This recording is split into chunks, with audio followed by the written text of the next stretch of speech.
C'est bête, hein, c'est idiot, hein. Mais c'est des petites choses, tu vois. En fait, moi, depuis que je suis là, j'ai tendance malgré tu vois, les années qui passent, j'ai tendance toujours à m'émerveiller devant les petites choses de la vie. Me le voilà le miaou de l'épisode. Et par contre, tu mets le miaou. Parce que Il dans paraît le fact, t'as pas mis le miaou. Et voilà.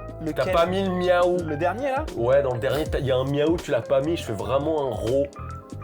Parce qu'en fait, c'est ce que la dame nous avait dit. Les gens viennent pas les chercher. Ils viennent pas les chercher parce qu'ils ont honte. Mais c'est même pas une question de honte, c'est sûr que ça coûte cher.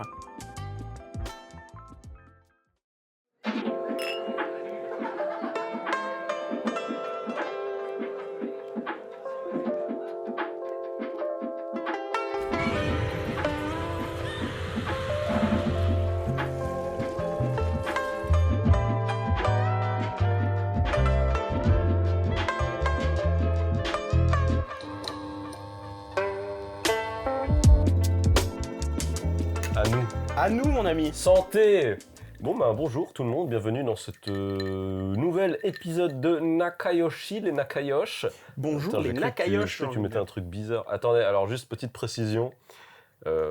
Avant de vous dire de commenter, de vous abonner, de liker, de partager, de montrer cette vidéo également à vos parents. À vos parents. Non, peut-être pas alors. Non, pas aux parents, parce qu'ils vont vraiment vous dire, vous êtes vraiment des gogoles de regarder deux gogoles sur un canapé. Et là, il faut quand même... Ah non, maintenant ça va alors. Quoi? Ben c'est le matin. Bah oui. Non, c'est oula. Non, c'est pas le matin. Bah non. Et non, c'est là, il est ouf, il est 19h là. C'est pour ça qu'on boit, c'est l'apéro. On ne boit pas le matin, alors, ça va bien. en fait, attends, on est en train de se faire une espèce de mâchon lyonnais, donc j'étais étonné que tu connaisses pas ce que c'était qu'un mâchon. Mais si, je t'ai dit, je sais ce que c'était un machon. Ah ok. C'est dans la Marseillaise. Mais non, c'est pas mâchons ensemble. Machon, 1500 impur, à Breuve-Notion. Mais ouais, mais tu savais pas ce que ça voulait dire. Elle est bonne. Ouais, bon bref. C'est tout ce qui compte. Non, un mâchon, en fait, c'est une tradition lyonnaise, oui. Et monsieur est lyonnais, c'est vrai. Qui est celle de boire dès le matin en prenant un bon petit repas qui va avec. Voilà, donc c'est un Avant peu d'aller travailler les champs. Ah, c'est pour ça? Très certainement. C'est d'époque. Donc santé à vous, c'est notre mâchon. Mais voilà, Célim, comment ça va? Quoi de neuf? Eh ben écoute, quoi de neuf, pas grand chose, hein, pas grand chose. C'est quoi le décompte avant que tu sois déporté du Japon? C'est 6 octobre. Putain, c'est chaud, hein? Bah là, aujourd'hui, là, on filme. Ouais, mais... Ah, mais mec, t'es sérieux? Mais en fait, si tu veux, j'ai une strat. Je pense que, à partir du moment où j'ignore ce problème... Le problème n'existe plus. Le problème n'existe plus, exactement. Ah bah écoute, j'ai hâte que les officiers de l'immigration frappent à ta porte et puis te disent « Ah ouais, mais déjà, faudrait que je le rouvre. Mais ça, c'est pas gagné. C'est vrai. Qui viennent. Bon, bah en tout cas, si vous avez des messages d'encouragement pour que Célim essaye de trouver un travail avant qu'il soit déporté, ça ferait du coup un bon épisode parce qu'on pourra parler de la déportation dans Nakayoshi. Le dernier épisode, l'épisode final. Ouais, mais ce sera sur Zoom. La fin de saison. On fera sur Zoom cette fois, on sera pas ensemble. Je donnerai mon ressenti sur la déportation. Alors, ils ont été très gentils avec moi. Ils m'ont donné ça à manger, le vol Air France. Le vol Air France, beaucoup de riz. Bon, bah écoute, en tout cas, force à toi. Bah écoute, force à moi. Et toi, mon petit Toinou, quoi de beau? Qu'est-ce qui se passe? Je reviens d'Osaka. Et je vais pas tout dire maintenant, ce sera également dans mon téton qui pointe à la fin, donc restez bien jusqu'à la fin de la vidéo. C'est que ma femme et moi avons reçu des invitations pour aller à une cérémonie qui s'appelle The Fact Music Awards. Oh. Et c'est en fait une cérémonie pour récompenser les artistes du moment de la scène K-pop. Et c'est la première fois, c'est la 10e édition, et c'est la première fois qu'ils font ça en dehors de la Corée du Sud. Ah, c'est ouf. Ah, c'est un truc... Ah oui, ok, d'accord. Ouais. Du coup, il y avait vraiment énormément de... Enfin, il y avait beaucoup d'artistes K-pop très en vogue. Je sais pas s'il y a des gens qui connaissent, mais il y avait New Jeans. BTS. Non, il n'y a pas BTS. Il y avait New Jeans, il y avait Kiss of Life, il y avait ITZY. C'est non. Il y avait Black Rose, Blackpink. Aespa. J'ai l'impression que je peux dire des trucs random et tu sauras même pas. Ouais, ça pourrait être un nom de K-pop. Voilà, Long Asparagus. Non, du coup, c'était vraiment cool. C'était vraiment cool et c'est un peu comme les MTV Music Awards, tu vois. Ouais, d'accord. Parce qu'en fait, ils reçoivent des prix genre artiste de l'année, meilleure performance de l'année, je sais pas quoi, bidule. Donc, ils reçoivent leur prix, il y a des performances entre. Et c'était vraiment cool, mais je reviendrai dessus dans mon téton qui pointe à la fin pour dire vraiment ce qui m'a plu. Voilà, mais sinon, Osaka, c'est vraiment trop chaud, c'est l'enfer C'est sur trop Terre. bien Osaka, c'est cool. Moi j'aime bien. Il fait trop chaud, mec. C'est une ville que j'aime bien. Mec, on n'a pas pu aller au château. Ah ouais? Il y avait trop de monde. Ah. Est-ce qu'il est de retour?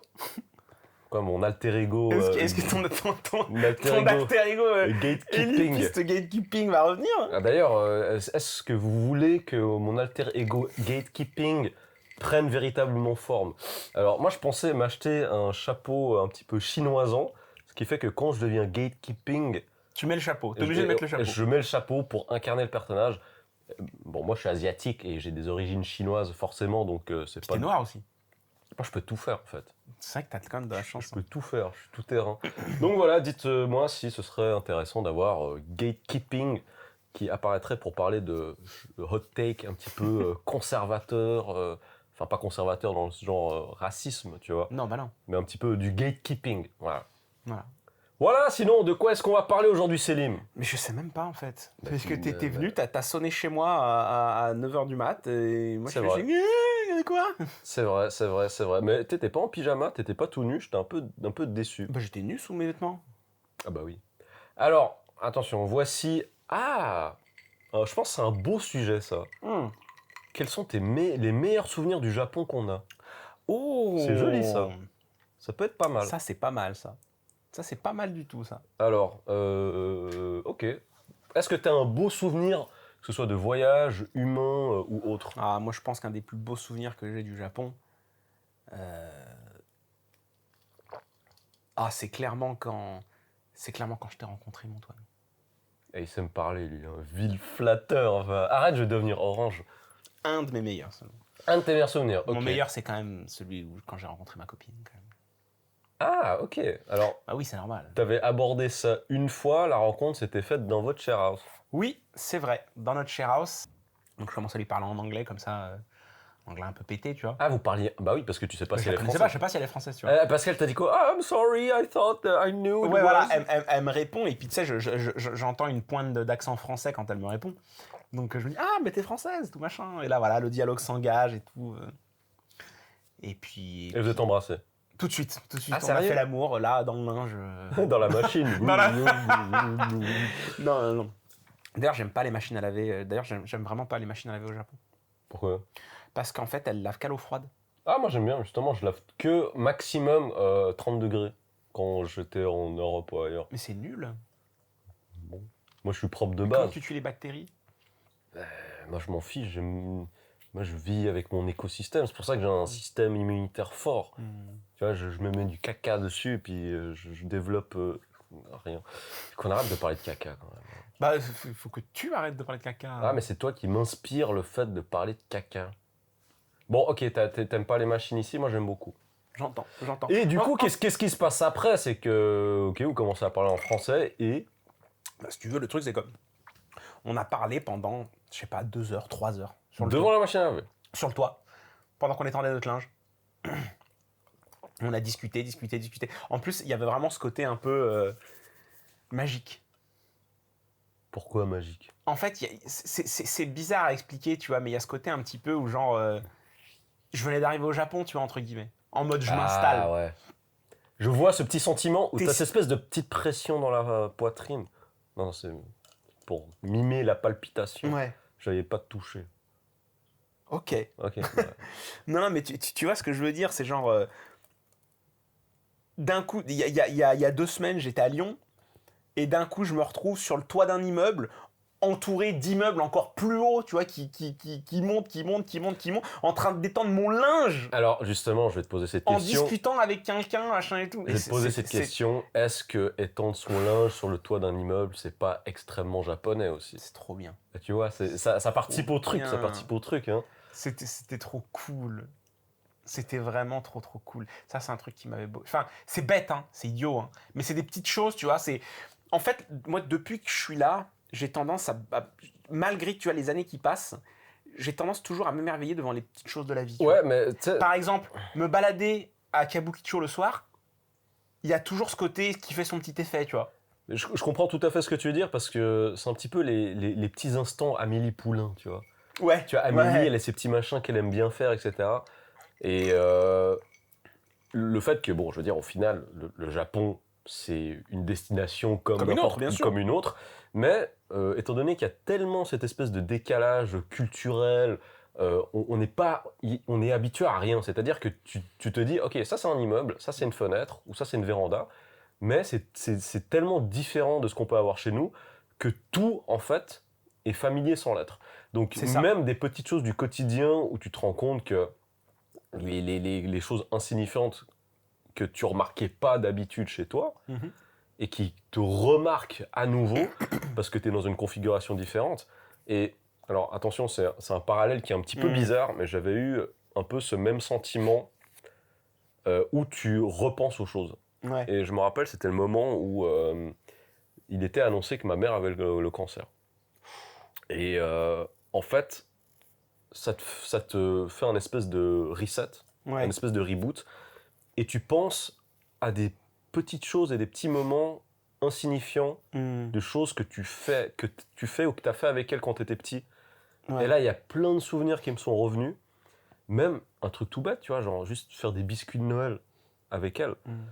Et maintenant, grâce à ce triste événement, tu vois, parce que j'essaie de Ouais. penser positif, je revois les choses différemment. Je me dis, c'est privilégié, c'est trop bien, tu vois, même si c'est genre juste faire une petite sortie avec quelqu'un, faire ce genre de choses-là. Ouais. Et non, c'est pour ça que moi, je pense qu'il n'y a pas du tout quelque chose de pas important ou d'anecdotique par rapport à ça. C'est juste que c'est quelque chose qui t'a vraiment marqué d'un point de vue personnel. Et c'est très, très important, quoi. C'est juste que j'ai beaucoup ce côté où je me dis, parce que attention, hein, quand je dis ça, c'est pas pour dire aux gens oh, le Japon c'est mieux que partout, vous comprenez pas, le Japon c'est génial, c'est le meilleur pays du monde, vous pouvez pas comprendre le Japon, c'est pas ça. C'est juste que j'ai des affinités par rapport à cette culture et par rapport à ce pays. Mhm. C'est des trucs qui me plaisent à moi et comment dire, et c'est pas des trucs où je me dis que je peux recommander aux gens, tu vois ce que je veux dire? Parce que c'est moi, ma notion de ce que je ressens par rapport à la culture japonaise, tu vois ce que je veux dire? Je sais pas si tu... Si, je comprends. Par exemple, il y a plein de trucs où les gens ils me disent toujours mais t'es un fou, c'est dégueulasse, c'est de la merde, comment tu peux trouver ça beau, tu vois? Et moi je suis là, si j'y trouve un charme vraiment qui me plaît, tu vois? Par exemple, c'est un truc qu'on me dit beaucoup, Ouais, ouais. moi quand tu me mets dans une petite ruelle et que t'as une vieille baraque délabrée dégueulasse en ruine en train de rouiller avec des câbles électriques qui passent ou tout machin, ben, moi je trouve ça vraiment charmant, tu vois? Il y a un truc où je me dis putain c'est trop cool, je suis content d'être là, tu vois? Alors pourtant c'est objectivement flingué, tu vois. Oui, c'est pas les châteaux de la loi. Bah non, Ouais. jamais de la vie, tu vois. Mais c'est un truc qui me plaît, je sais pas pourquoi. Pareil, je serais toujours émerveillé au Shibuya Crossing. Ok. Mais pas à ce qui se passe en bas, mais juste lever la tête et voir ce qui se passe en haut. Voir tu sais, comment il s'appelle, Mejiro Sky Garden, là? Shibuya Sky Garden? Quoi, Ichimaru-kyu? Non, non. Je crois pas, tu sais, c'est l'immeuble le plus haut de Shibuya, où t'as un jardin au-dessus. Tu peux aller, t'as un observatoire. Ok, ok. Mais à chaque fois que je sors de la station de Shinjuku et que je regarde tous ces immeubles illuminés, machin et tout, enfin je suis bluffé à chaque fois, tu vois. Ça me fait toujours ce côté genre, je sais pas comment l'expliquer. Là, on part dans la psychologie, hein. Mais j'ai ce côté un petit peu où je me sens rassuré à l'idée d'être une petite fourmi dans la fourmilière. Et t'es content de faire partie de ça? Ouais. Et je saurais pas dire pourquoi. Et je pense clairement que c'est des trucs qui ont été qui m'ont façonné par rapport à ce à quoi j'ai été exposé quand j'étais jeune. Tu vois, les mangas, les animés, la culture japonaise, ce genre de choses. Alors j'ai une question un petit peu plus nuancée par rapport à ça, c'est que est-ce que t'es content de faire partie de ça ou d'avoir l'impression de faire partie de ça? C'est pour moi, je suis content de faire partie de ça. Dans le sens où je suis là, j'existe à cet endroit à ce moment précis. Tu vois ce que je veux dire? C'est pas une question d'être accepté par... À cet instant précis, c'est pas une question d'être accepté par les gens, d'être machin, d'être truc. C'est juste que T'es à ta place. il y a cette grande fourmilière de millions et de millions et de millions de personnes, des gens heureux, des gens tristes, des gens de différentes nationalités, de trucs. Et j'ai envie d'être là, et je suis content d'être là. Ouais, je vois ce que tu veux dire, c'est que... Pas parce que c'est le meilleur endroit du monde ou machin truc, c'est parce que pour la première fois de ma vie, je sais ce que je veux. C'est quoi que tu veux, hormis moi? Non, bah, Hormis mon anus. On en revient à son anus. Ouais, moi, je suis pas sorti Son de ma anus phase anale. qui ressemble à un fondant au chocolat. Là. Et sauf Freud. Exactement. Mais déchaussé. Non, mais ce que je veux, c'est simple, c'est juste faire partie de ce monde, être là, en fait. Ok. Et construire à cet endroit. Bah, c'est ce qu'on est en train de faire avec Même ce si, podcast. c'est vrai, même si c'est pas forcément économiquement la meilleure décision ou le truc le plus simple, parce que c'est vrai que je reste quand même dans cette philosophie que on ne vit qu'une fois, effectivement, et que je pense que c'est important. Il faut pas min-maxer le game de la vie. Faut pas le quoi? Le min-maxer. C'est-à-dire quoi? Ce qu'on appelle min-maxer, si je dis pas de bêtises, c'est optimiser au maximum ta partie pour être optimisé en termes de gains et de pertes et de machin. Je vois. Parce que tu pourras toujours aller dans un autre pays et faire un autre taf qui te rapportera plus et faire plus d'études et machin. Et tu peux aller à Dubaï et pas payer de taxes. Voilà. Si c'est ce que tu as envie de faire et que c'est là-dedans que tu te complais, il n'y a aucun souci, tu vois. Mais je pense qu'il ne faut pas hésiter à aller vers ce que tu as vraiment envie de faire au fond de toi, tu vois. Même si c'est pas un truc qui va te rendre riche ou qui va te rendre... Enfin, je me suis un peu perdu. Là. Non, mais en tu fait, vois ce que je veux dire. En fait, c'est intéressant ce que tu dis parce que... Pas toi, parce que tu es plus jeune que moi, mais moi, je fais encore partie de cette génération de personnes dont l'entourage vit encore dans l'ancien monde. Tu vois, c'est vraiment métro, boulot, dodo, la famille, acheter une propriété, la retraite, etc. Tu vois, c'est vraiment, tout est cadré, c'est vraiment les valeurs de nos parents encore. Là, il y a vraiment une césure à partir de maintenant avec la génération Z, je sais pas quoi, je sais même plus comment on les appelle. Et je le redirai jamais assez. C'est pas du tout un reproche que je fais à mes potes qui sont en Suisse ou quoi que ce soit, mais moi, j'ai fait le choix de vivre largement et de pas vivre longuement. Non, mais tu vois ce que je veux dire. Je vois ce que tu veux dire. C'est-à-dire que peut-être dans un span, enfin une durée. Ouais, dans une durée peut-être... Une période, voilà, merci. Dans une période de genre 10 ans, je vais peut-être vivre l'équivalent d'une vie d'une autre personne, tu vois. Parce que je vais me motiver à essayer des choses, je vais aller à tel endroit, je vais rencontrer telle personne, je vais faire des expériences, je vais rencontrer des gens. Et peut-être que c'est pas les choix les plus Winamax, ouais. Pardon, c'est des trucs de Paris, ne faites pas ça, c'est pas halal. Je crois que c'est aussi, si je dis pas de bêtises, le min-maxing, je crois que c'est aussi une trend sur TikTok. Oulala. Des gens qui font des trucs pour min-maxer leur visage. Par exemple, ils vont se casser des os ou ils vont mâcher des trucs très longtemps pour augmenter les muscles. Enfin, vraiment, c'est malsain. C'est c'est juste que moi j'ai envie de vivre des choses, tu vois. Et je sais que ça peut paraître un petit peu bizarre parce que pour beaucoup de mes potes, ils sont là genre ton troisième pilier, la retraite et tout. Ouais, évidemment, si j'y pense, ça me faire du souci, mais en même temps, là, moi, ma vie, elle est maintenant. Ouais. Et le problème, c'est qu'il y a toujours ce côté un petit peu... Après, effectivement, c'est les choses, c'est important d'y penser, tu vois. Mais c'est vrai que sacrifier l'instant présent pour un futur où tu seras plus en état de profiter comme tu aurais pu, avec un corps fatigué, avec un esprit fatigué, avec... Tout à fait. Je me dis, c'est quand même vraiment, vraiment, vraiment dommage, quoi. Et encore une fois, je suis désolé de revenir là-dessus parce que c'est pas un sujet très rigolo, voire pas rigolo du tout. C'est pas un reproche que je fais à mon père, pas du tout.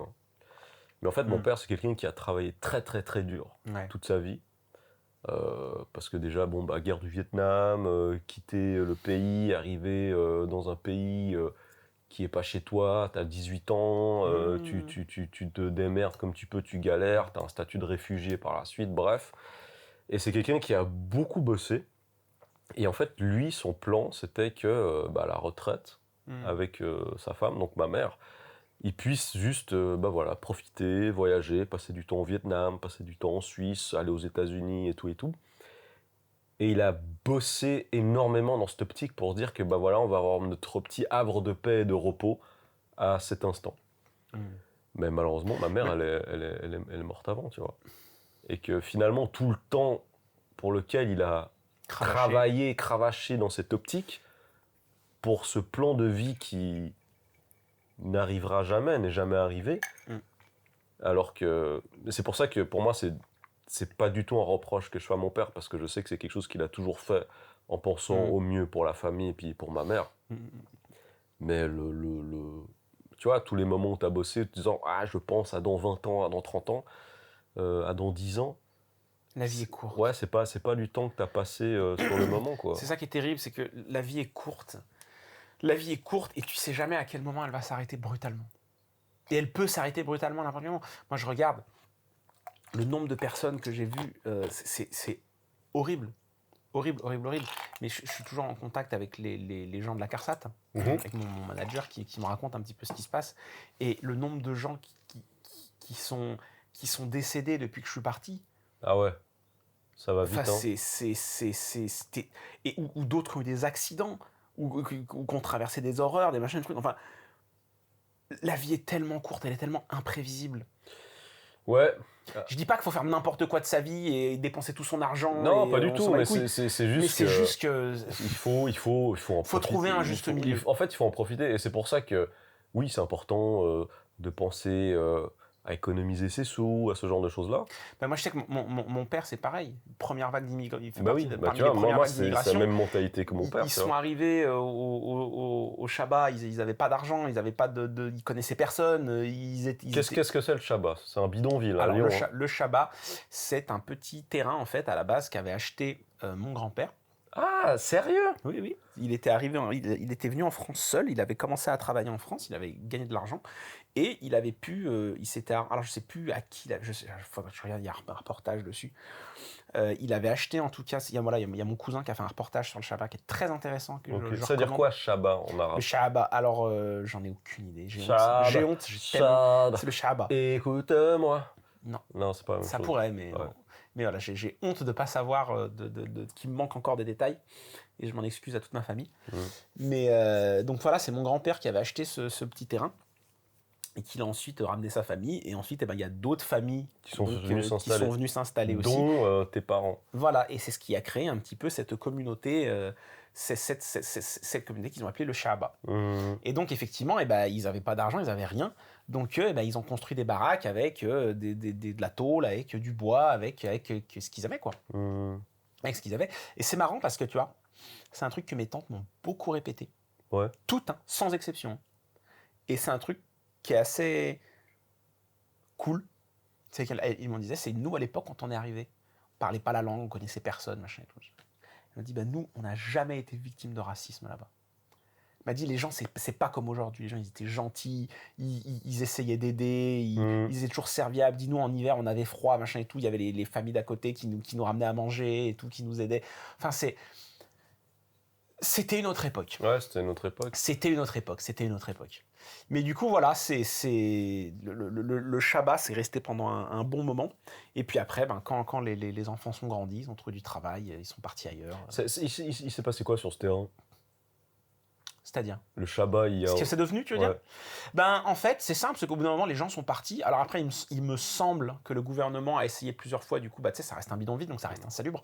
Donc ils ont essayé de détruire ça un petit peu, de s'en débarrasser. Donc j'imagine qu'ils ont dû proposer aux gens d'aller dans les logements sociaux, ce genre de choses. Même si le terrain appartenait quand même à mon grand-père. Je crois que le terrain, après, a été racheté par le gouvernement. Et à la place, maintenant, c'est devenu, il y a un genre de parc. Un monoprix.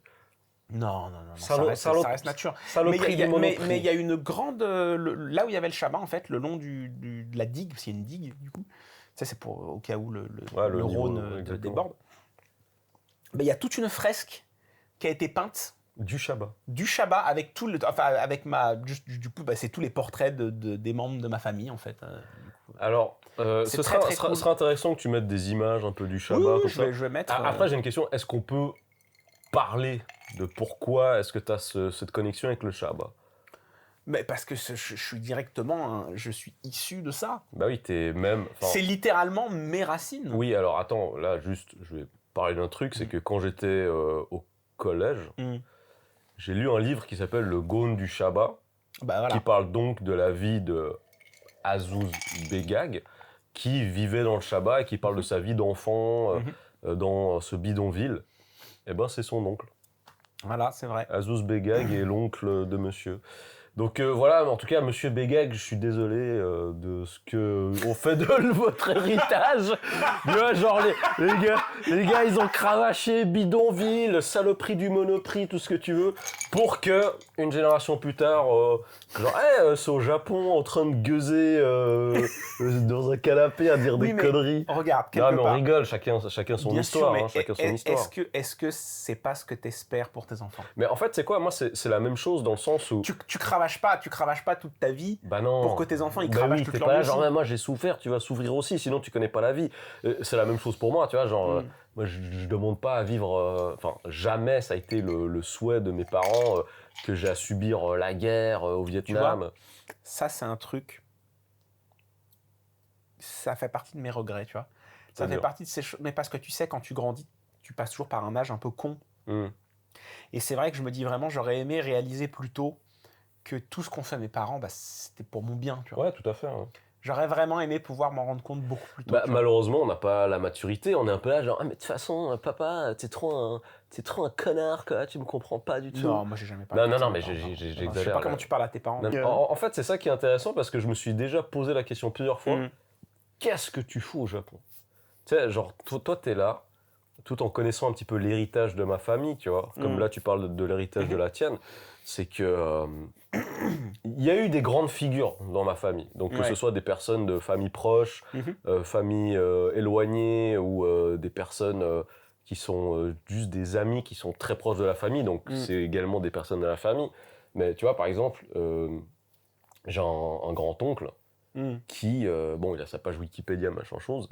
Et lui, c'était le ministre de la Défense du Sud-Vietnam. Ah ouais. Ouais, et puis lui, moi, j'étais petit, tu vois, je captais pas, mais ma mère m'a dit, ah, mais tu savais que ton grand-oncle, machin chose, par alliance, hein, attention, c'est du côté de ma cousine, enfin, de toute façon, c'est le Vietnam, c'est compliqué. Elle disait, tu savais que lui, il avait dansé avec la reine d'Angleterre. Tu vois, la reine Elisabeth, donc. De putain. Ouais, non, mais c'était genre the top of the fucking moment. Ah bah oui, ouais, à ce moment-là, et oui, plutôt. toi, t'es un peu là, t'es un gamin, t'es là, genre, ouais. T'as l'impression qu'on, oui, tu te rends pas compte. En plus, lui, il était venu chez nous en Suisse. Ouais. Tu vois, il était venu justement pour le mariage de ma cousine. Et il était en train de dormir dans le salon et tout. Puis moi, j'étais déjà allé chez lui au Vietnam et tout. Puis moi, je sais pas, tu vois, je me disais juste... c'est un vieux qui est chauve, quoi, tu vois. Mais parce qu'il y a un âge, tu sais comment c'est, il y a un âge où ça t'intéresse pas, tout ouais, ça. ça t'intéresse pas. Mais tu vois, genre, il était là dans le salon, puis il se réveille, et puis il regarde, et il dit « Ah, mais elle est jolie, cette maison. Quel est l'architecte vietnamien qui a fait ça ?» Puis en fait, il se rendait pas compte qu'il était en Suisse. Ouais. Tu vois.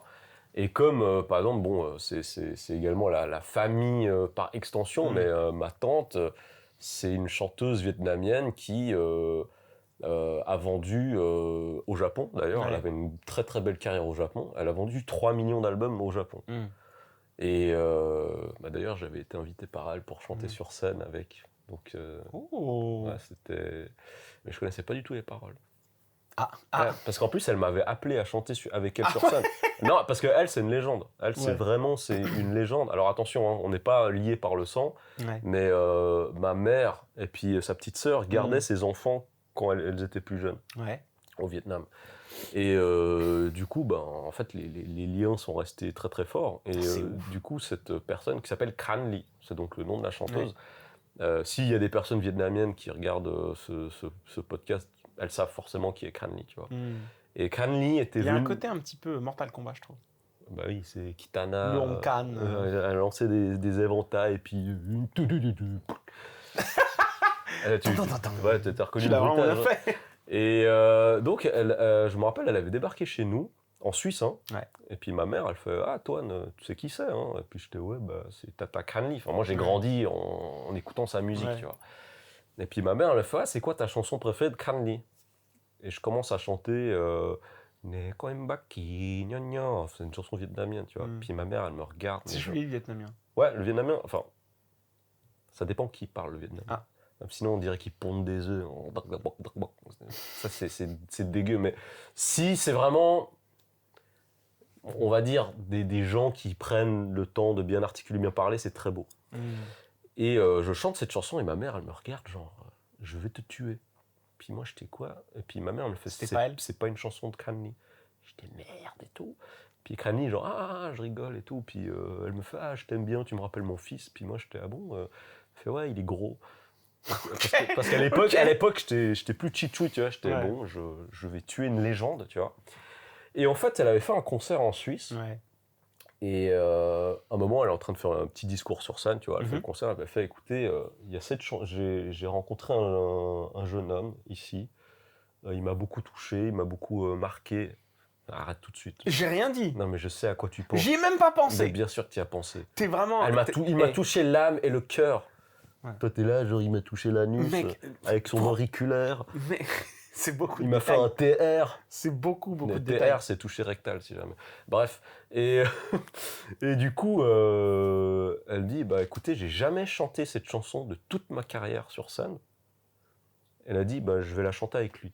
Oh, et je connaissais pas les paroles. Elle m'appelle sur scène, mais c'était patate chaude. Et t'es allé pondre des œufs. Et moi, je suis monté sur scène devant le public et elle, qui est une fucking légende. Et j'étais là, genre, mais je pouvais rien chanter du tout, tu vois. Oh là là. Ah, et d'ailleurs, petite anecdote par rapport à elle, tu connais le manga 20th Century Boys? Bien sûr.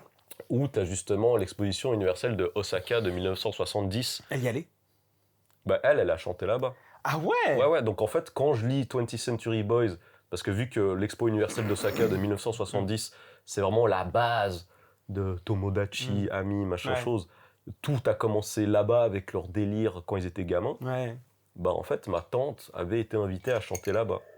Parce qu'elle avait, elle avait sa carrière au Japon. D'ailleurs, une de ses chansons, c'est considéré comme l'une des 10 plus belles chansons d'amour de tous les temps au Japon. Au Japon. Top 10. Ouais, enfin, c'est par une université ou je sais pas quoi. Un gars. Mais en tout cas, il y a beaucoup de covers de sa musique en japonais, quoi. Ouais.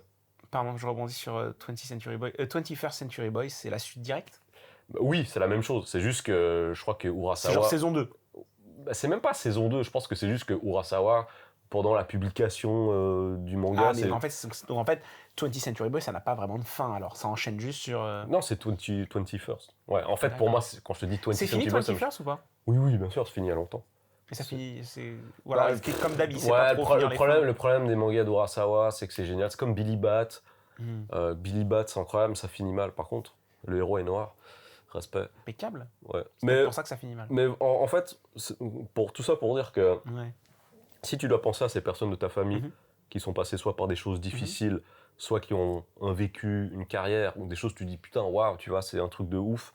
Et toi, qu'est-ce que tu fais? Et tu dis, je vais aller au Japon parce que c'est mon délire. Tu vois, nous, on n'a pas eu à partir de l'Algérie. Non, c'est pas genre faut partir ou on va mourir. C'est c'est genre, c'est un caprice. Enfin, encore qu'avec Macron. Ah, la survie.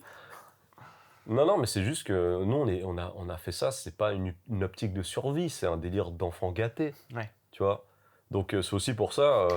Enfant gâté, je dirais pas. Non, pas à ce point-là, parce qu'il y a quand même du boulot qui va avec. Je veux dire. Mais c'est-à-dire que nous, on n'a pas cette pression où genre il faut vraiment mettre la famille à l'abri à ce point. Non, c'est une question. C'est pas une question de vie ou de mort. En fait, le truc, c'est que c'est comme tu dis, c'est la différence avec l'ancien monde, c'est qu'aujourd'hui, on est rentré quand même dans une société qui est extrêmement individualiste.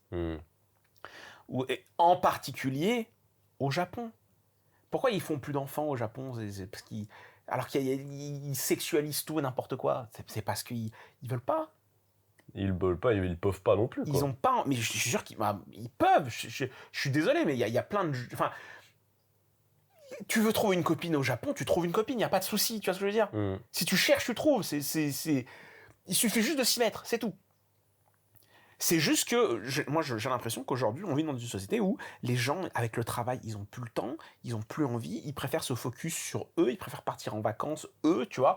Ils veulent plus sacrifier leur temps pour autre chose, en fait, ça, c'est aussi le problème que je trouve très particulier au Japon, parce qu'on parlait d'ancien monde, et le Japon, à bien des égards, vu qu'il y a énormément de... Enfin, ici, le poids des traditions, de la culture est très, très lourd. Donc, le Japon...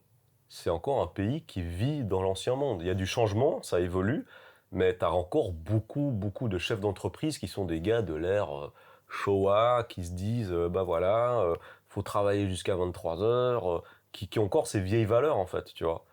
Et putain, on a fait une belle digression.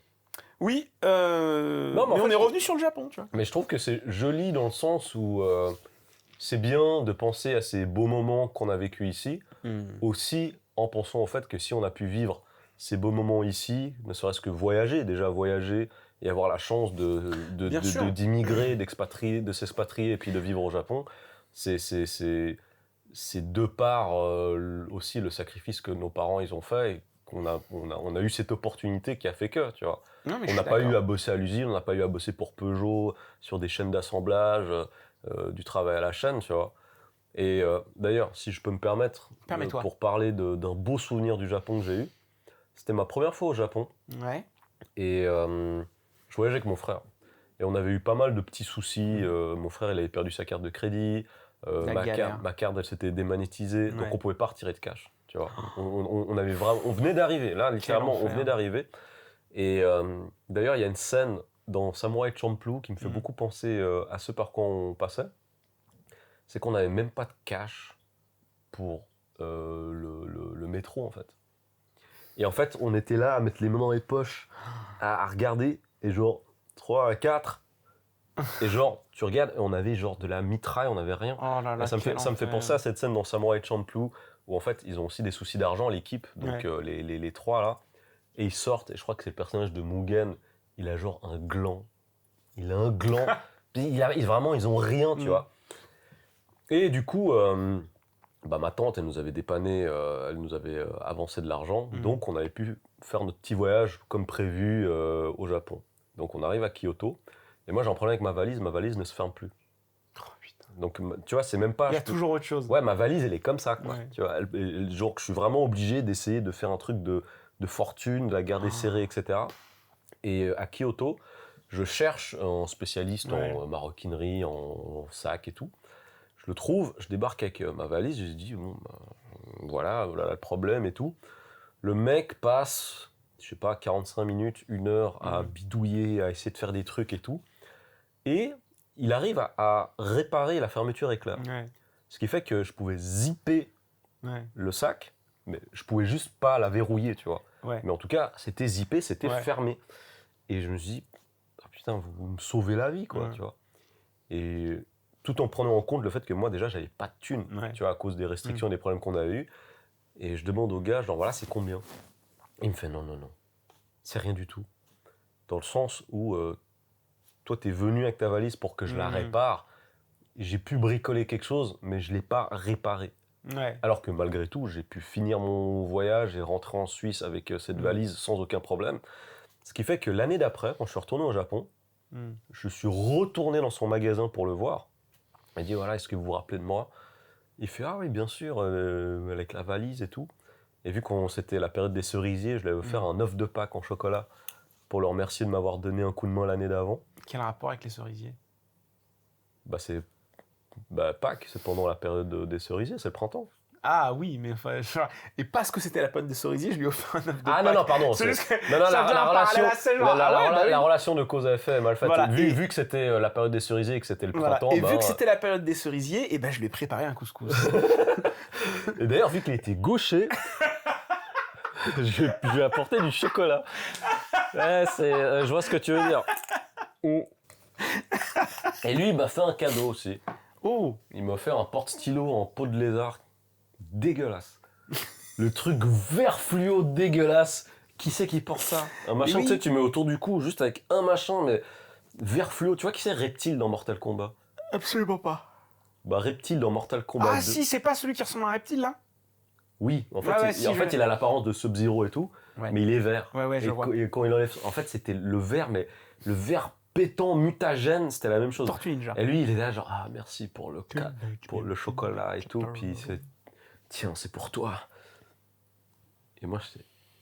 Tu vois, en même temps, il y a quelque chose de beau et de symbolique. C'est comme si j'étais Kanye West, à qui on donne la chaîne du Rockefeller. Kanye. Mais non, pour moi, c'était un beau souvenir, parce que c'est là où j'ai vraiment compris que... Bah, ça te fait croire à nouveau en la gentillesse, quoi. Est-ce que ça t'a redonné espoir en ça, le Japon? En la gentillesse? Bof. C'est-à-dire que, comment dire, moi des gens gentils, effectivement j'en ai vu plein au Japon, des gens ultra serviables, beaucoup des vieux. Ouais. beaucoup des vieux, les vieux très gentils, très serviables, tu vois. T'as besoin d'aide, machin et tout, aucun souci. Bah, typiquement, ma copine, c'était marrant d'ailleurs, c'était une anecdote assez marrante, une histoire d'une grosse galère, enfin une grosse galère. Elle se garait en fait à côté d'un resto auquel on allait souvent. Et un matin, ou un soir, je sais plus, enfin bref, un moment. Donc ce qu'il faut savoir, pour que les gens comprennent, les vélos au Japon, les cadenas sont intégrés au vélo. Ouais, c'est juste. C'est-à-dire que roue arrière, tu vas avoir un anneau en fait, t'as ta clé, enfin non, t'as un petit bitonio, tu descends ton bitonio, ça ferme le cercle et du coup bah, ta roue elle peut plus tourner. Et donc ça c'est de base avec quasiment tous les vélos que t'achètes. C'est très pratique, ils te filent la clé tout de suite. Quand t'achètes un vélo, t'as tout compris au Japon. Pas t'as tout compris, genre t'as free, tu vois, mais tout est compris. T'as tout compris, genre t'es intelligent, donc tu comprends. Quoi. Voilà, c'est ça. Arrête. Poisson. Oh, combo. T'aurais dû continuer. Poisson. Attends. Poisson Ivy. Street Fighter. Anus, j'ai gagné. Voilà. Camoulox. Ah ouais, bah c'est le Camoulox. C'est le Camoulox. Camoulox. Et donc voilà. Et donc un matin, avant, elle devait partir. Je crois qu'elle devait aller au taf, c'est ça. Elle devait aller au taf à l'Uni. Et manque de bol, parce que bon, son vélo, ça faisait un moment qu'elle l'avait, elle a pété la clé dans la serrure. Ah merde. Donc elle pouvait plus ouvrir son vélo. Ouais. Et c'est là que donc elle avait regardé des tutos sur internet pour essayer de trouver une solution avec des aiguilles, des machins, des trucs. Et elle était en galère à côté de ce restaurant. Et en fait, il y a un des serveurs du resto qui l'a vu. Et qui lui a dit, bah je vais venir lui filer un coup de main. Je vais vous aider à voler un truc, quoi. Non, mais il la voyait tous les jours avec son vélo, il voyait bien que c'était le sien, tu vois. Ouais. Et donc il est venu. Et puis il lui a dit, bah attends, laisse, je vais t'aider, tu vois. Et donc ce qu'il a fait, il a pris une espèce de vieux parapluie, je sais pas ce qu'il avait, et il a essayé de l'enfoncer dans la serrure, et en fait il a tout simplement empiré les choses. Ah merde. Donc il a vraiment ruiné le truc, là tu pouvais plus mettre de clé, de rien, et c'était dead. Il n'y avait plus moyen d'ouvrir ce putain de cadenas, tu vois. Et puis bah après le mec il était là genre, ah bon bah je dois retourner bosser, salut. Ah merde. donc il l'a laissé en plus dans la merde. Le bon gars, quoi. Genre, bon bah... Ah ben c'est pas un bon souvenir du Japon, ça, c'est de la fils de puterie, ça. Ah non mais vraiment. Non, mais le bâtard. Franchement. Tu penses pas qu'il a fait exprès? Non, je pense pas. Il s'est dit, elle, je la déteste. Non, il était cool. En plus, lui, il était cool. Ah, t'arrêtes, tu cherches des circonstances non, atténuantes. non, mais c'est juste que. Je suis sûr qu'il a détesté. Je trouvais ça très très drôle. Et moi, elle m'avait dit ça, elle m'a dit, bah oui, mais il est gentil, mais. Il m'a plus si t'es pas sûr de pouvoir m'aider, ne m'empire pas les choses. Ouais. Contre-attaque. Voilà, du coup, exactement. Il a foutu le bordel. Et puis il est parti. T'as pas compris ma blague? Non, j'ai pas compris. Empire. Empire. Contre-attaque. Oh là là. Ça fait beaucoup là. Bah, il est tôt et on boit tôt, donc voilà quoi. Et du coup, il se passe quoi avec ta copine? Oui, du coup, elle est dans la vraie galère. Bah, comme un truand de la galère. Exactement, elle est dans la haisse. Et truand de la galère, exactement. Je suis là vraiment, c'est des refs. SO, Marseille. Zef. Voilà. D'ailleurs, tu as le regard. Vous avez un regard bien. Zef. Je peux me faire venir sur le podcast, lui. Ah, moi, j'adorais avoir Marseille. Bien rigolo. Non, arrête, lui, il est capable de venir en plus. Donc, franchement, Marseille, tu l'as bienvenu. Écoute, bref, et donc, il y a un vieux qui passait par là. Un vieux, alors qu'il avait l'air d'habiter dans le coin, enfin je sais pas, en tout cas, il y a un vieux qui est passé par là, et puis qui s'arrête pour lui dire, qui lui dit, ah, t'as un souci, machin et tout. Et puis elle lui montre, elle dit, bah oui, l'autre con, là. L'autre enculé. L'autre bâtard avec son parapluie d'enculé, là. Ouais, bien joué, Merci, bravo, elle a applaudi comme ça. Il a dit, ah bah attends, laisse. Et il lui a passé un coup de téléphone. Oh. Il y a un autre vieux qui est arrivé dans les Putain, c'est quoi le gang des vieux? Dans les 30 secondes en vélo avec une caisse à outs, une pince, clac, terminé, vélo libéré, allez va. Genre une pince Monseigneur, quoi. Ouais, une pince perroquet, je crois. Enfin, en tout cas, il a eu une grosse pince. C'est quoi cette équipe? Mais les gars, c'est des braqueurs, quoi. Mais en tout cas, non, je pense pas. Des orfèvres, en fait, à mon avis, il devait y avoir une autre boutique de vélo parce que des boutiques de cyclisme, il y en a genre. C'est vrai, il y en a une chier. Mais parce que les vélos, enfin, faudrait que vous vous rendiez compte à quel point il y a le vélo est populaire à Tokyo. Tout le monde a un vélo. D'ailleurs, c'était assez. Tout le monde, tu prends n'importe quel immeuble, au rez-de-chaussée, t'auras un parking, tu verras toujours au moins une centaine de vélos entassés les uns sur les autres. D'ailleurs, t'as déjà vu les fourrières de vélo? Les quoi? Les fourrières de vélo. C'est genre les vélos. vélos Non, je suis jamais allé. mal parqués. Je me suis fait prendre mon vélo une fois et. Tu l'as laissé là-bas? Oui. Ouais. Bah, en fait, tu sais quoi, c'est loin et c'est payant. petite anecdote, c'est que c'était avec mon pote Aubry, là, Ouais. celui qui était venu en vélo pendant le typhon. Et en fait, un soir, on sortait ensemble et puis on était dans un bar à Takada-no-Baba. Takada-no-Baba. Arrête! Takada-no-Baba. Ok. On était à Takada-no-Baba et on était dans un bar et tout. Et puis on se dit, bon, on prend le dernier train ou pas? Et il y a un autre pote qui nous dit, ah bah si jamais il y a ce vélo qui appartient à telle personne qu'on connaissait, vous pouvez l'utiliser, quoi. Puis on se dit, bon, bah, on va l'utiliser pour rentrer. Donc moi, je me foutais sur le porte-bagages. Et Oh, je t'imagine trop. ouais, mais mec. Assis sur le porte-bagages en mode princesse, tu sais, Non, les deux jambes du même côté, non, pas du comme tout. Aéris sur un chocobo. Non, pas du tout. Moi, j'étais vraiment genre grand écart. Ah, les flûtes écartées. Ouais, vraiment écarté. Puis en fait, le parcours n'était pas supposé être compliqué. Mais à l'époque, on n'avait pas les smartphones et les GPS. Donc, on devait partir de Takada-no-Baba, aller à Shinjuku, ce qui est à côté, tu vois. Puis ensuite aller à Sangubashi où j'habitais. Donc, on suit le chemin, on tombe sur une carte, on se dit ah ouais, ok, c'est bon, on a l'air dans la bonne direction. Ouais, on a l'air. On continue et en fait, on revient au point de départ. Puis je dis, mais c'est pas possible. Comment vous avez réussi à faire un tour? Bah finalement, en fait, on est parti du bar genre à 3h du mat. Ouais. On est arrivé chez moi genre à 6h30 du matin. On a comme plus de 3 heures, comme des gogoles, genre il y a le jour qui se lève et tout, oh, putain. Et du coup, on était trop fatigués. Enfin, en plus, c'est pas moi qui ai pédalé, donc t'imagines l'état de mon pote. Ouais. Et on a mis le vélo quelque part, qui est pas notre vélo, hein. Et quelques heures plus tard, on se réveille, on sort, et on fait, mec, il n'y a plus le vélo. J'étais non. Puis il y a un bout de papier qui est écrit par terre, genre voilà, ça a été emmené, machin. Déjà? Bah, ils ont dû le prendre le matin, quoi. Ah ouais, mais d'habitude, ils te laissent, normalement, t'as un avertissement, tu vois. Non, et là, ils l'ont pris direct. Ils l'ont vraiment pris direct. Vraiment pas eu de cul, hein. Du coup, on est allé à la fourrière. D'ailleurs, il y avait une dame enceinte très gentille qui nous a aidés.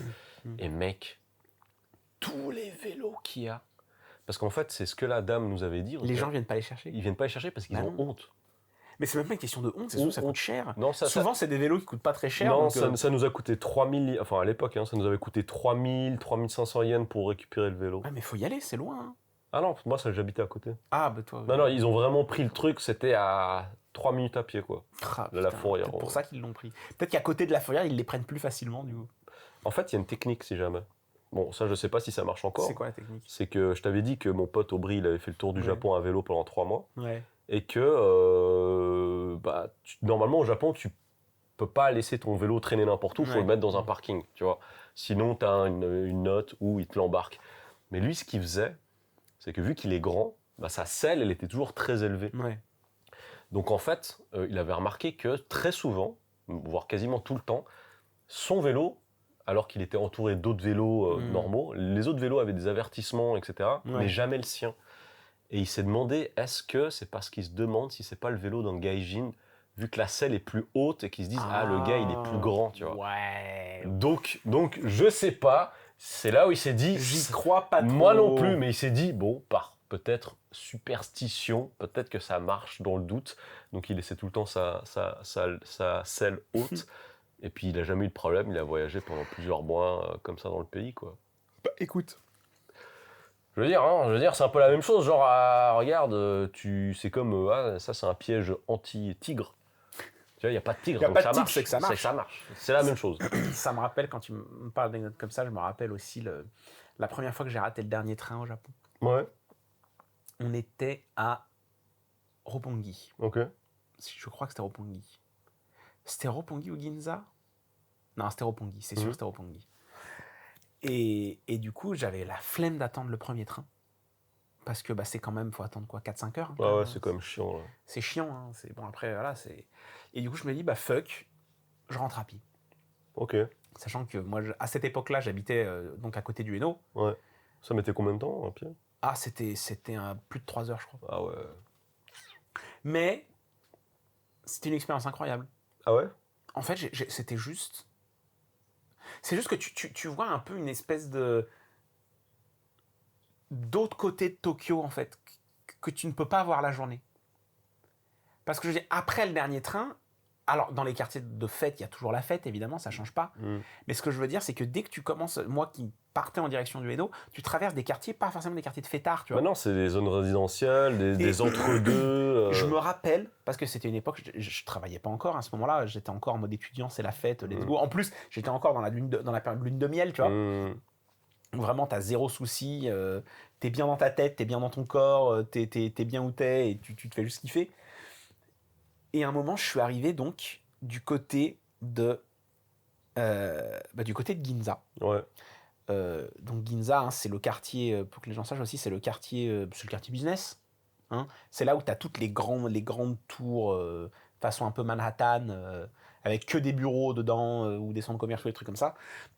Et avec le palais de l'empereur. Donc tu as des grandes douves avec un pont, et au milieu, normalement, c'est les jardins du palais, mes couilles, il y a des visites, renseignez-vous. Et passer à cet endroit-là, à 2-3 heures du mat', avec pas un chat, et les immeubles encore allumés et tout machin, enfin tu sais, il y avait ce côté un peu magique. Ou tu sais, il y a ce côté où tu réalises, tu dis putain, je suis dans un autre pays, tu vois. Ouais. Je suis plus chez moi en France. Il y avait quelque chose de spécial. Mais j'aime beaucoup ce sentiment parce que, surtout à Tokyo, c'est qu'on vit beaucoup en fonction des stations. Évidemment, parce qu'on se déplace avec. Ce qui fait que tu vois vraiment ce qu'il y a autour de la station dans un périmètre qui est toujours très petit. Mais en fait, les endroits peut-être plus éloignés ou les endroits où on n'a pas forcément l'habitude d'aller, c'est vrai que c'est un charme fou parce que c'est dingue, hein. Parce qu'il n'y a personne, alors que c'est énormissime. Et c'est tellement dense, parce que aussi une ville comme Tokyo, c'est incroyablement dense. Il n'y a pas de... Non, c'est fou. Ça m'a fait réaliser, tu vois, quand je suis rentré en France l'été dernier, enfin cet été, ça m'a fait réaliser à quel point Lyon, c'était minuscule.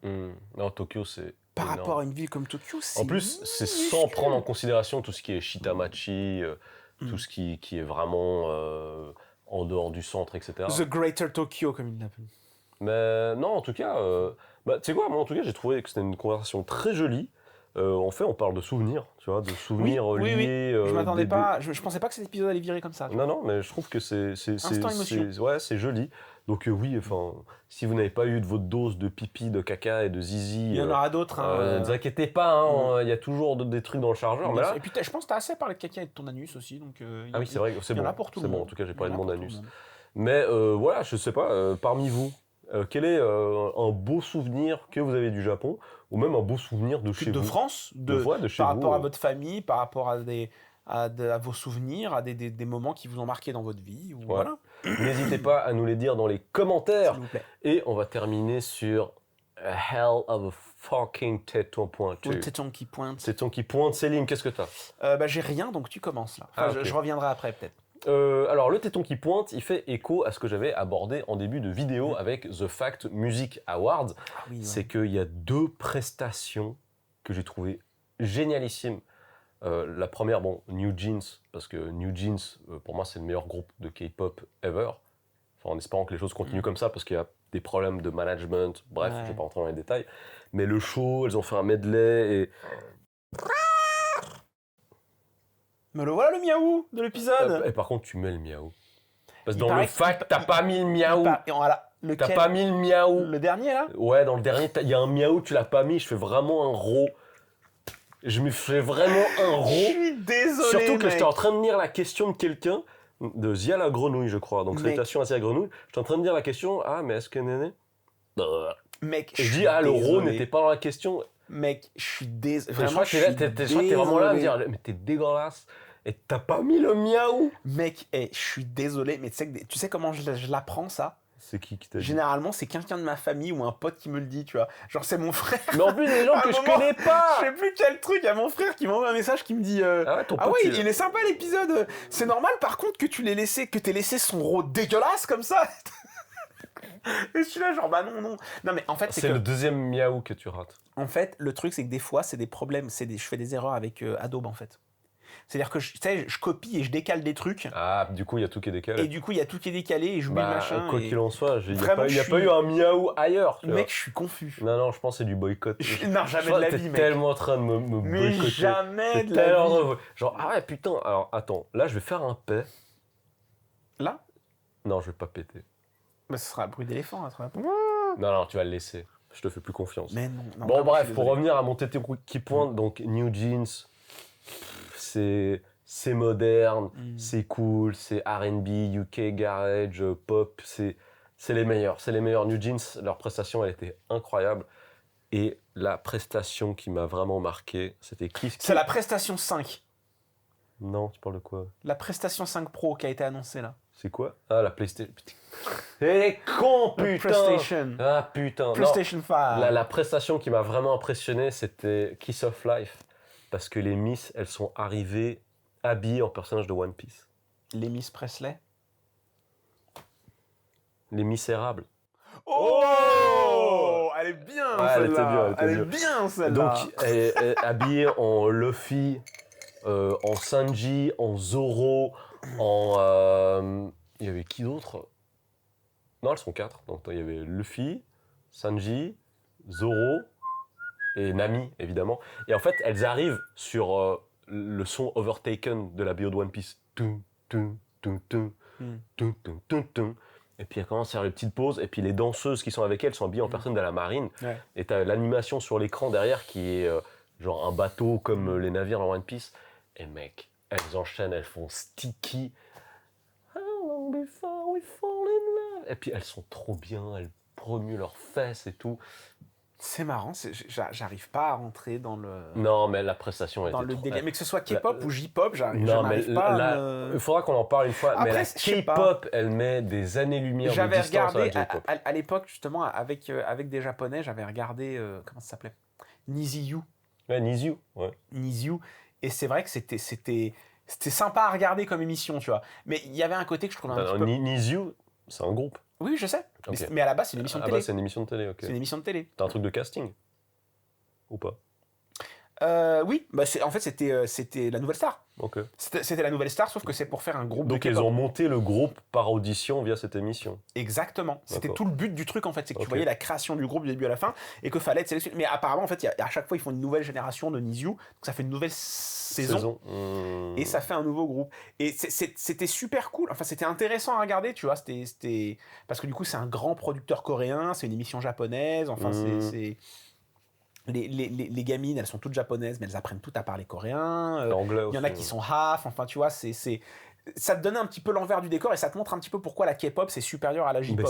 D'ailleurs, l'une des membres de New Jeans, Hani, est vietnamienne. Ah, Ouais, elle est... j'ai écouté de la V-pop. c'est très bien. la C'est V-pop. trop bien. Bah, je trouve que la V-pop... J'étais trop surpris. La V-pop, c'est mieux que la J-pop. C'était trop cool. Ça fonctionne mieux sur les réseaux. Moi, je pense que la J-pop... Enfin, Mais après, la- il y en a pour tous les goûts. hein. Mais franchement, ce serait bien qu'on fasse un épisode où on parle un petit peu de M'oblige pas à consommer ces trucs. Non, pas dans ce sens, mais c'est un petit peu genre un peu ancien monde, nouveau monde, et voir à quel point est-ce qu'au niveau du divertissement de façon générale, le Japon commence à se prendre une grosse distance, quoi. Écoute, on essaie de faire un épisode sur les idoles et sur les Ouais. spectacles et les trucs. Ouais, ce serait très intéressant. On fera un épisode aussi sur les lieux touristiques, nos recommandations, ce qu'on a aimé. Yes, sir. Et mon téton qui pointe à moi. Ouais, vas-y. Écoute, c'est Il un, faut que je téton fasse qui pointe, pipi. c'est un téton qui pointe très très très très court. J'ai commencé à regarder avec ma copine parce qu'elle avait jamais vu Scrubs. Ah, les médecins, les internes, là. ouais. Et c'est une série qui est trop trop bien. J'ai un peu de mal à m'adapter au début parce que c'est une série que j'ai toujours regardée en français parce que pour le coup la VF a toujours été excellente. Ouais, la sur VF Scrubs. de Scrubs, elle est Mais bien. du coup je me suis dit bah vas-y là on va la regarder en VO parce que c'est quand même la version originale. Et là, je fais le miaou test. Impeccable. Je fais le miaou test. Et c'est juste que Scrubs, c'est trop bien, tu vois. Ça a un poil vieilli sur les premières saisons, mais sinon, les acteurs, ils sont toujours au top et ça fait plaisir. Ouais, je regardais un moment. Non, Scrubs, c'est marrant. Non, Scrubs, c'est le feu. Enfin bref, on espère, les petits amis, les Nakayosh, que cet épisode vous a plu. On a beaucoup digressé. Ouais. On Non, a mais beaucoup en fait, digressé, on a on parlé de souvenirs, on a c'était parlé quelque avec chose notre cœur. de plus personnel Voilà, aussi. on a parlé avec notre cœur. Et je pense que voilà, c'est bien, on se divertit, mais nous aussi, on a un Kokoro qui fait dougoum, dougoum, dougoum. Nous sommes tous des arbres dans cette forêt d'hommes. J'ai trop besoin de chier. En fait. Comme disait Ramsey dans... J'aimerais bien que Ramsey vienne sur le podcast. Ah, mais Eric et Ramsey. On rigolerait bien avec Eric et Ramsey. Ah, mais Eric et Ramsey, ils sont incroyables. D'ailleurs, nouvelle saison Eric de... et Ramsey, si vous venez au... Le mec... Maintenant, ils vont chez Tev. ils peuvent passer du coup. Ramsey va chez Tev. C'est vrai. Dédicace à Tev. Dédicace à Tev, alors. Putain, je trouve que je pisse. Bon, en tout cas, merci à vous d'avoir regardé cet épisode. N'oubliez pas de vous abonner, de liker, de commenter, de partager, de nous suivre sur les réseaux sociaux également. On vous aime. C'était Célim. et Toine. Et on fait des gros bisous. Bisous. Salut à tous. Alors, ça t'a plu? Alors like, partage et abonne-toi. Ah, et si tu pouvais cliquer la cloche aussi, ce serait le feu.